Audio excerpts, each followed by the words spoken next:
Bon,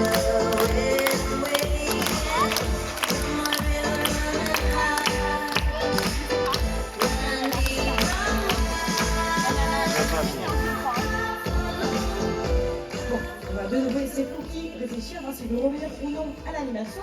Alors pourquoi de telles consignes de sécurité? Il faut savoir que malgré leur apparence fort sympathique, il faut le dire, eh bien les otaries, elles restent avant tout d'animaux sauvages, craintifs, donc à ce titre imprévisibles.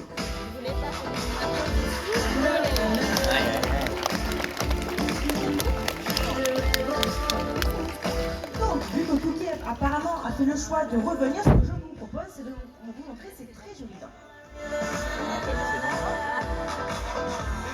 Donc je me répète, et voilà l'importance des cordes de sécurité. Tant que pour l'instant Cookie est tout près de vous, autre petite question pour tester vos connaissances. Question très facile, à votre avis, que mange une otarie? Du poisson. Du poisson, c'était très facile. Donc pour les connaisseurs en poisson, chez nous on donne différents types de poissons. On peut donner du hareng, du maquereau, du sprat, du merlan ou encore du caplin. Par contre, pas de sardines, contrairement aux idées reçues. Alors pourquoi pas de sardines? L'homme, on est un grand consommateur de sardines. On prélève tellement de sardines dans le milieu naturel qu'il n'y en a pas assez à disposition pour les otaries. Bien sûr, si une otarie dans l'océan croise un banc de sardines, elle en croquera quelques-unes. Je complique maintenant un petit peu. Là, sachant que Cookie pèse, je crois, donc 118 kg. À votre avis, en moyenne, bien sûr, combien de kilos de poisson une otarie va-t-elle manger? Et ça, par jour? 25. 6, c'est un tout petit peu trop. 5, c'est la bonne réponse. Donc bien sûr, c'est une moyenne à l'année, puisque au final, les otaries, elles sont comme nous, elles mangent plus en hiver et moins en été. Ça dépend des températures extérieures. À titre indicatif, notre troisième otarie, Tanguy, n'est pas encore prêt à faire des animations. Du haut de ses 8 ans, qui sera visible à la fin de l'animation s'il souhaite sortir, et bien lui, en hiver, il mange largement une bonne dizaine de kilos de poisson par jour. Donc Tanguy, en hiver, c'est un poids d'amour de plus de 200 kilos.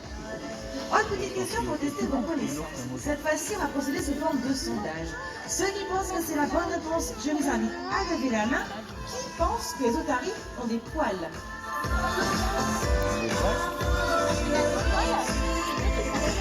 Alors, c'est pas la majorité, et pourtant, à tous ceux qui ont levé la main, bravo, c'est la bonne réponse. Je connais, c'est assez trompeur quand les otaries elles sont mouillées, mais sur tout leur corps, elles sont recouvertes d'un petit poil qui est très léger, très fin, à l'exception tout de même d'une seule zone qui va se situer juste sous le dessous de leurs 4 nageoires, sinon ça freinerait leur déplacement. Merci beaucoup.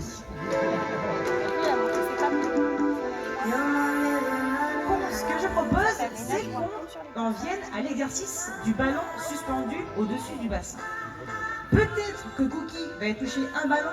Donc normalement son ballon c'est celui qui est pile en face de lui, donc le ballon orange. Peut-être que le fil a été remis un petit peu trop haut. Donc on compte sur vous tous pour l'encourager vraiment très fort. Cookie, tu es prêt? Alors c'est parti.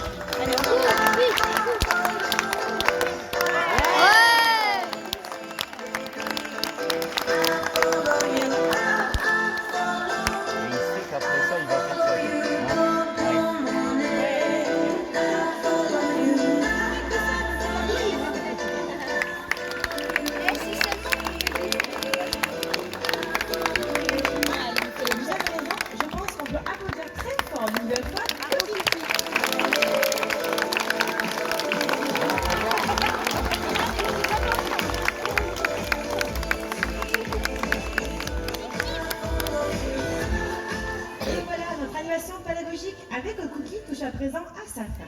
Mais si jamais vous avez des questions sur les otaries, surtout n'hésitez pas à venir me voir, je serai ravie d'échanger avec vous. Pour cela, je me tiendrai à votre disposition juste ici en bas des gradins, une fois que donc Tanguy, la troisième de nos otaries, aura rejoint lui aussi son bassin extérieur. En attendant, toute l'équipe du complexe aquatique ainsi que toutes nos otaries se joignent à moi pour vous souhaiter une agréable journée au parc de la Flèche. Merci, au revoir et à très bientôt.